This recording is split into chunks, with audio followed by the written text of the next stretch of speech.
ज्यामिति के अंतर्गत अब तक हमने 4 क्लास आपको पढ़ाया है, जिसके अंतर्गत पिछली कक्षा में हमने त्रिभुज के तीनों कोणों के योगफल और बहिष्कोण प्रमेय का अध्ययन किया। आज हम उन दोनों प्रमेयों पर आधारित प्रश्नावली 9.3 के प्रश्नों को यहाँ हल करेंगे। आशा करता हूँ कि आप लोग अब तक उस प्रमेय का अच्छे से अध्ययन करके उसको ठीक से समझ लिया होगा। आज हम उसका अनुप्रयोग देखेंगे। तो चलिए आइए शुरू करते हैं आज का क्लास। एक्सरसाइज 9.3। तो पहले प्रश्न में एक चित्र दिया हुआ है। इस त्रिभुज ABC की भुजा AB को D तक और AC को E तक बढ़ाया गया है। प्रश्न में कोण BAC 34 अंश और BCD 163 अंश दिया है। हमको 3 कोण यहाँ पर ज्ञात करना है। कौन कौन सा ज्ञात करना है? तो पहले जो दिया है वो देखते हैं। तो कोण BAC दिया है 34 अंश, कोण BCE दिया हुआ है 163 अंश। ज्ञात क्या करना है? तो कोण ACB निकालना है, कोण ABC भी निकालना है और कोण DBC भी निकालना है। 3 प्रश्न है यहाँ पर, 1, 2, तीनों कोण को क्रमशः निकालना है।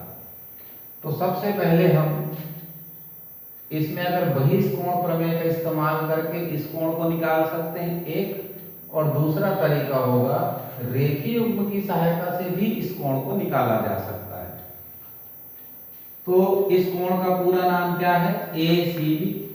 तो हम लिखेंगे हल करते समय कोण ACB धन कोण BCE बराबर 180 अंश। कारण लिखेंगे रेखीय युग्म अभिगृहित। तो ACB इसका मान नहीं मालूम और BCE मालूम है 163।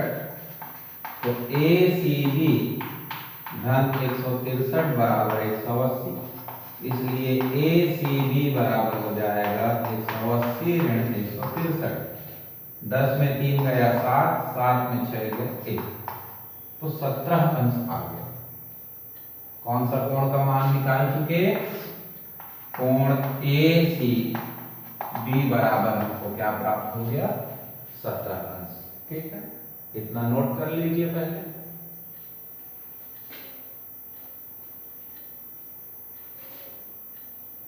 क्लियर?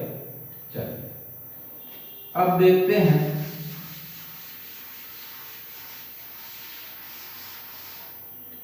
त्रिभुज के तीनों कोणों का योगफल 180 अंश होता है। तो आगे बनाएंगे त्रिभुज ABC में कोण ABC जो ज्ञात करना है, कोण BAC जो ज्ञात है और ACB जो ज्ञात कर चुके हैं। ठीक, BAC तो पहले लिखा हूं ABC यानी ये कोण, फिर लिखा BAC, फिर लिखा ACB। तो त्रिभुज के तीनों अंतःकोणों का योगफल क्या होता है? 180 अंश।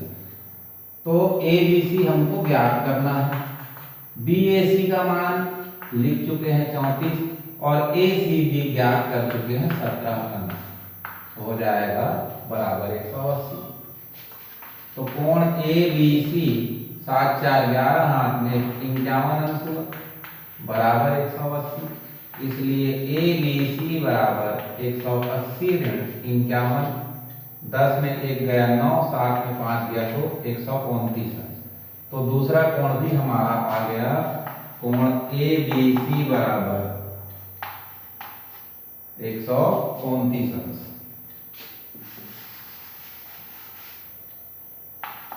कोण ABC बराबर 129 अंश। अब बचा कोण DBC। तो ये DBC और ABC मिलकर के क्या बनाएंगे? रेखीय युग्म। तो चूंकि कोण DBC धन कोण ABC बराबर 180 अंश। कारण लिखेंगे रेखीय युग्म अभिग्रही। DBC हमको ज्ञात करना है, DBC, और ABC 129 अंश निकाल चुके हैं। पक्षांतर कर दीजिए, तो DBC बराबर 180 ऋण 129, घटाएंगे 10 में 9 गया 1, 7 2 गया 5, 51। तो ये हो जाएगा कोण DBC बराबर 51। यही तीनों हमको ज्ञात करना था, जो कि क्रमशः हमने तीनों को प्राप्त कर लिया। राइट।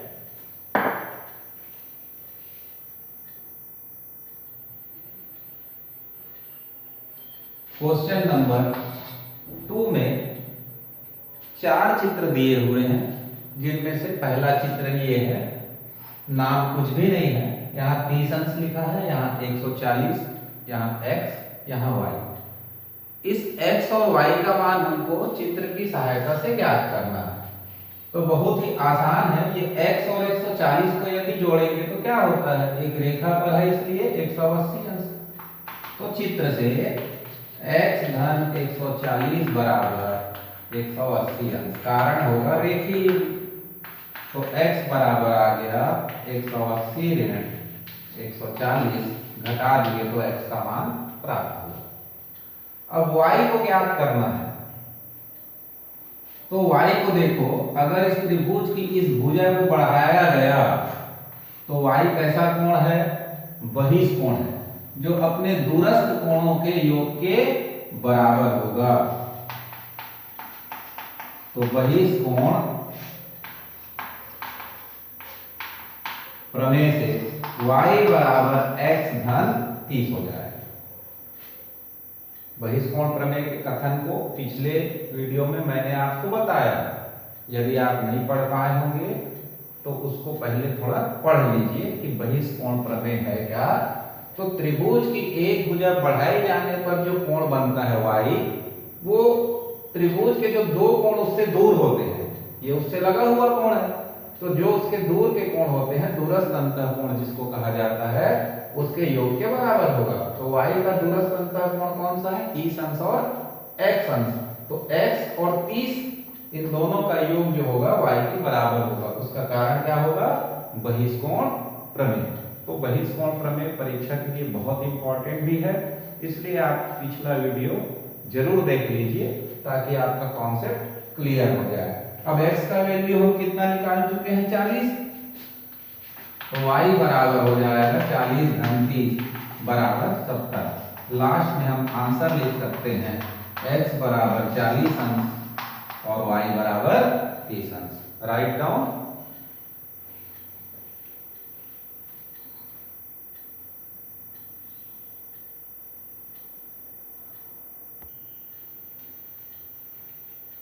दूसरे प्रश्न का चित्र दूसरा देखते हैं।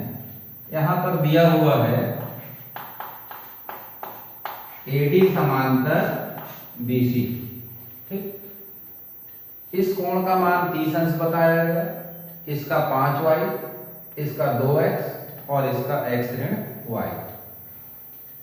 तो चूंकि AD के समांतर BC है, तो ये जो कोण है C और ये कोण है 30, ये दोनों बराबर होंगे, कारण बनेगा संगत कोण। तो चित्र से x ऋण y बराबर 30, तो हम x बराबर लिख सकते हैं y धन 30 और इसको दे देंगे इक्वेशन नंबर 1। क्लियर है। इस पोजीशन और इस पोजीशन को ध्यान से देखें, इस रेखा को आगे बढ़ाएं, इसको आगे बढ़ाएं, तो आपको ज्ञात होगा, जैसे ये दोनों समांतर रेखा और ये कटा, तो इस पोजीशन और इस पोजीशन को हम कौन सा पोजीशन कहते हैं, संगत कोण का। अब देखिए, अगर मैं चित्र के इधर के हिस्सा को मिटा दूं तो बिल्कुल यही दिखता है, यहाँ का और यहाँ का। इस आधार पर ये x ऋण y बराबर हमने क्या लिखा, 30 अंश, और कारण क्या लिखेंगे, संगत कोण।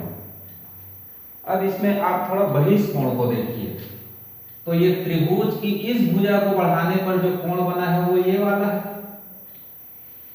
5y घन 30, और उसके दूर के कोण कौन से हैं 2x और x ऋण y, तो इन दोनों का योग इन दोनों के योग के बराबर होगा, इसका कारण होगा बहिष्कोण। तो बहिष्कोण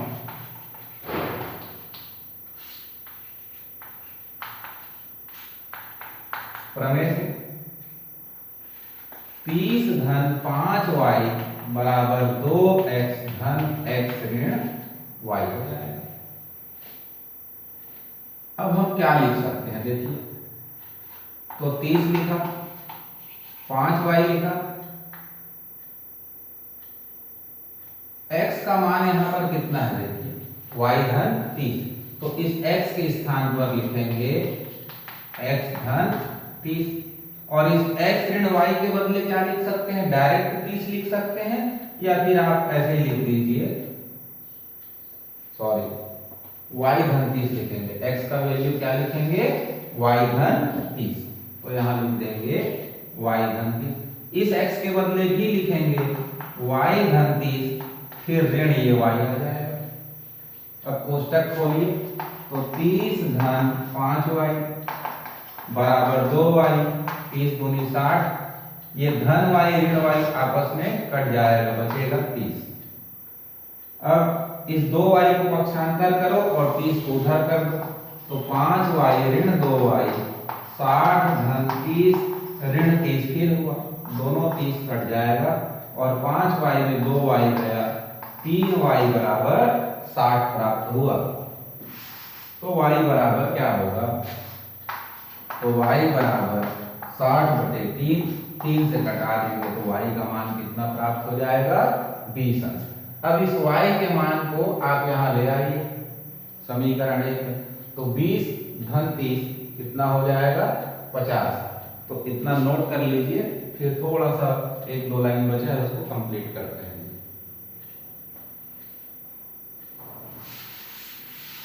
ये लिख लेंगे y का मान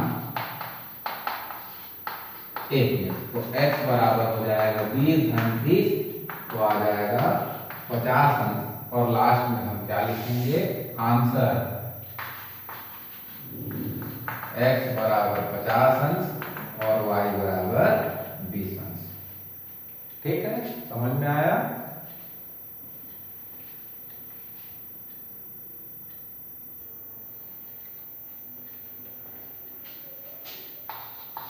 चलिए देखते हैं प्रश्न क्रमांक 3। किताब में चित्र इस प्रकार का दिया हुआ है और कुछ बातें चित्र के विषय में हमको बताई गई है कि एक यहाँ त्रिभुज बना हुआ है, इस त्रिभुज के अंदर और भी त्रिभुज आपको दिखाई दे रहे हैं। इसमें क्या है AS और BT समांतर है बताया गया है, कोण का नंबर भी आपको किताब के चित्र में दिया हुआ है और बताया जा रहा है कि कोण 4 और 5 भी बराबर है।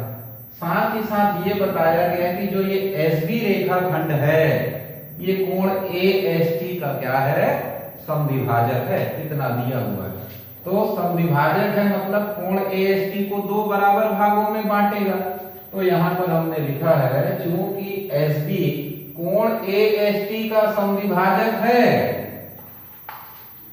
इसलिए कोण 2 बराबर क्या हुआ 3, और कोण 4 बराबर 5 हमको दिया हुआ है। ठीक, अब बड़े ध्यान से चित्र को आप देखेंगे तो समझ पाएंगे। आप एकांतर कोण देखने का प्रयास करिए। तो मैं चित्र को थोड़ा सा बाहर आता हूं चित्र के, ये AS को हम नया खींचे, क्लियर है, और ये BT को भी मैं एक तो नया खींच दिया थोड़ा बड़ा करके, और इसमें एक समांतर रेखा को काटने वाली तिर्यक छेदी रेखा कौन सी है SB। तो ये SB को ऐसे ही ना खींच करके इसको आगे बढ़ा दिया और इसको भी आगे बढ़ा दिया। तो यहां पर जो कोण बन रहा है डॉट किया वाला, और यहां पर जो कोण बन रहा है वो, या ऐसा कहें इधर जो कोण बना है, इधर के कोण का कौन सा पोजीशन होता है, ये एकांतर कोण का पोजीशन होता है। ये कोण और ये कोण एकांतर है, अब इस चित्र को अपन यहां से मिटा दें और यहां से मिटा दें, तो देखेंगे इस चित्र का हमारा इधर का हिस्सा भी मिटेगा। तो ये पोजीशन आया 5 नंबर। कौन सा कोण बना? 5 नंबर। और ये वाला पोजीशन कौन सा है? 2 नंबर वाला। तो इस पोजीशन में है, दोनों एकांतर कोण के स्थिति में है। तो हम यहां सीधा लिखेंगे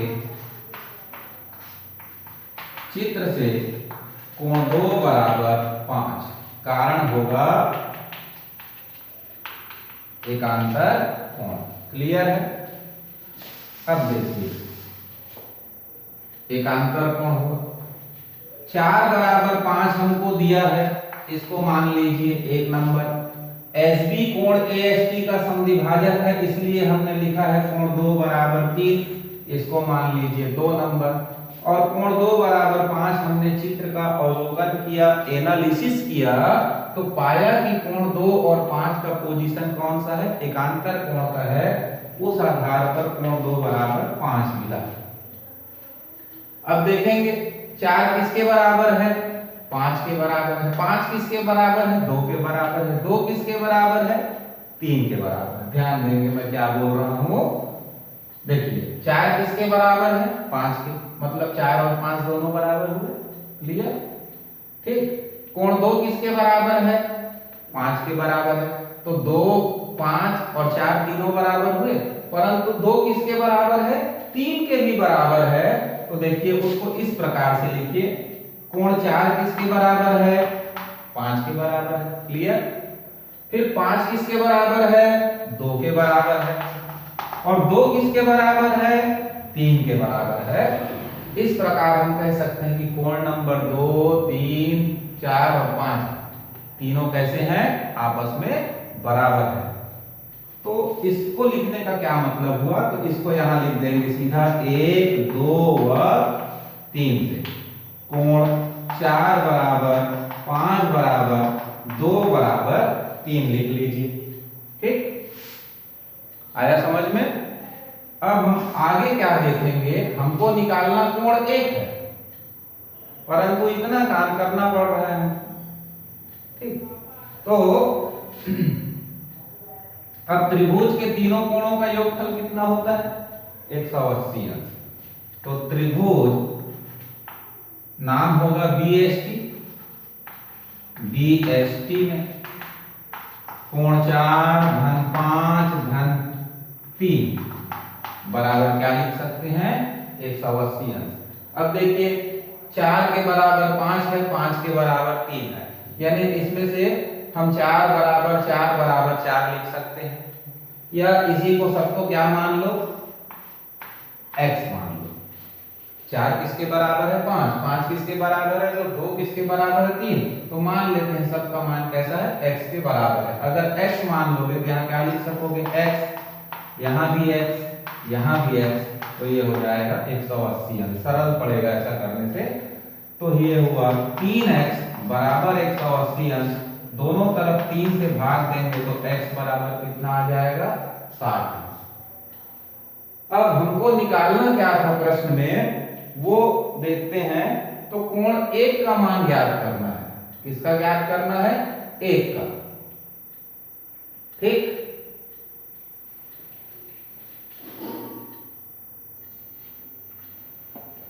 तो x बराबर 60 आया, तो हम कह सकते हैं कि कोण 4 भी 60 अंश का है, 5 भी 60 अंश का है, 2 भी 60 अंश का है और 3 भी 60 अंश का है। तो सबसे पहले हम इतना मिटाते हैं, उसके बाद कोण नंबर 1 को कैसे ज्ञात करेंगे आगे देखेंगे।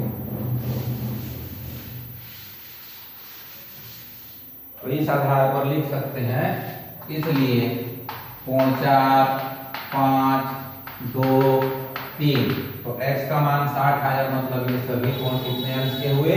60, 60, 60 के।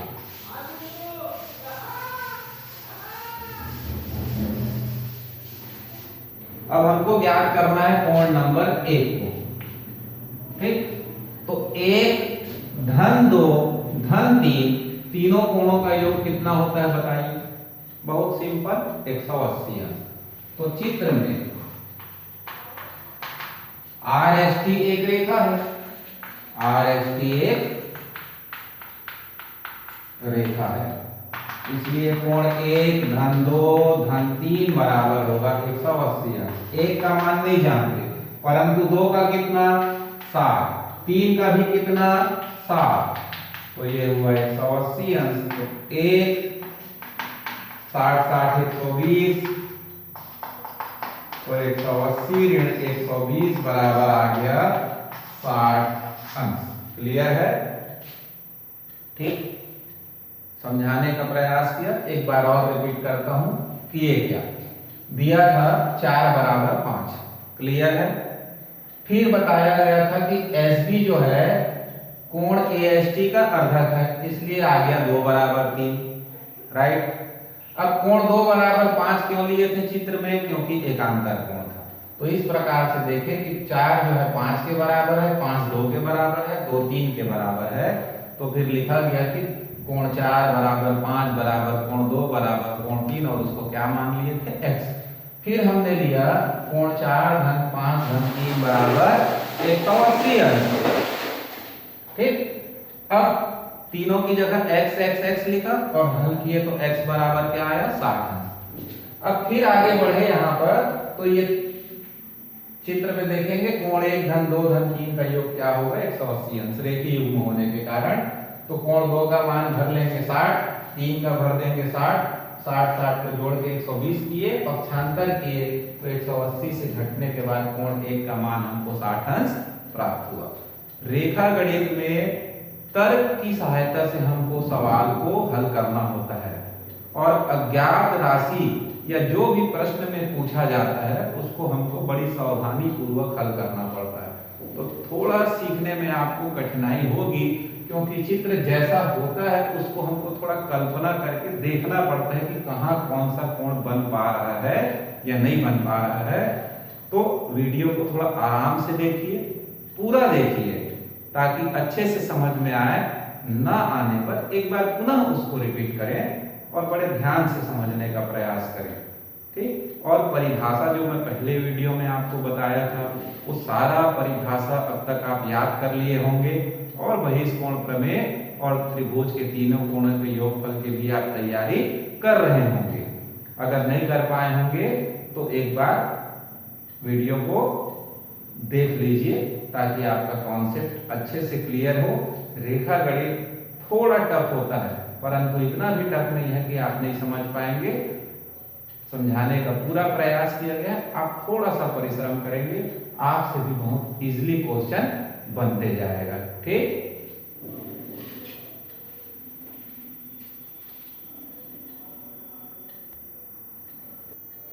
प्रश्न क्रमांक 4 देखते हैं। प्रश्न क्रमांक 4 में कहा गया है, दी गई आकृति पी क्यू आर में की भुजाओं क्यू पी को आगे एस तक बढ़ाया गया है तथा आर क्यू को क्रमशः एस और टी तक। इसको आर क्यू को कहां तक बढ़ाया गया? टी तक बढ़ाया गया। यदि एस पी आर कहां है? एस पी आर, तो ये एस पी आर 135 अंश है, और पी क्यू टी 110 अंश है। तो कोण पी आर क्यू ज्ञात करिए। इस कोण को ज्ञात करने के लिए यहां पर कहा गया है, अर्थात चित्र में मैं त्रिभुज के अंदर नाम रख लिया हूं कोण 1 2 3, ताकि हल करने में हमको थोड़ी सरलता हो। तो हमको कौन सा कोण ज्ञात करने के लिए कहा गया है? कोण नंबर 3। तो देखेंगे ये बहुत सरलता से बनेगा। आप 180 अंश होगा इन दोनों कोणों का योग, क्लियर है, क्योंकि रेखा है। तो उसको हल करेंगे तो कौन सा कोण निकलेगा? 1। फिर हम इन दोनों कोणों का योग लेंगे, फिर क्या होगा? इन दोनों कोणों का योग 180 अंश, और हल करेंगे तो कौन सा कोण निकल जाएगा? 2। अब आप 1 निकाल चुके हैं, कोण नंबर 2 भी निकाल चुके हैं। फिर हम लगाएंगे कि त्रिभुज के तीनों कोणों का योगफल 180 अंश होता है, उसको लगाएंगे तो कोण नंबर 3 निकल जाएगा, क्योंकि हमने 1 और 2 प्राप्त कर लिया है। क्लियर है? समझाने का काम हो गया। लिखने की क्रिया शैली को हम देखते हैं। तो चित्र में कोण 1 धन 135 बराबर 180 अंश लिखिए और सामने लिख दीजिए रेखीय युग्म। अब कोण 1 बराबर 180 ऋण 135, 10 में 5 गया 5, 7 में 3 गया 4, 45 आ गए। ठीक, वैसे ही कोण 2 धन 110 भी 180 होगा। 2 धन 110 बराबर 180, यहां भी कारण लिखेंगे रेखीय युग्म। तो कोण 2 बराबर 180 ऋण 110 घटाएंगे तो कितना आया 70। अब त्रिभुज PQR में, त्रिभुज PQR में कोण 1 धन 2 धन कोण 3 बराबर कितना होता है 180 अंश। तो एक आप ज्ञात कर चुके हैं, कितना आ गया 45 अंश। 2 आप ज्ञात कर चुके हैं, कितना आ गया है 70 अंश। और कोण 3 आपको ज्ञात करने के लिए प्रश्न में कहा गया है, तो बराबर हुआ 180। 70 और 40 110 और 5 115 अंश धन कोण 3 बराबर 180, इसलिए कोण 3 बराबर 180 ऋण 115, 10 में 5 गया 5, 7 में गया 6, 65। इस कोण 3 का मान ही है PRQ लिख सकते हैं। इस कोण को क्या लिख सकते हैं PRQ, और ये हमारा क्या हो जाएगा आंसर। तो आज चौथे प्रश्न तक देखते हैं, बाकी के शेष प्रश्न को हम अगले वीडियो में आपको बताएंगे। ओके, तब तक के लिए गुड लक।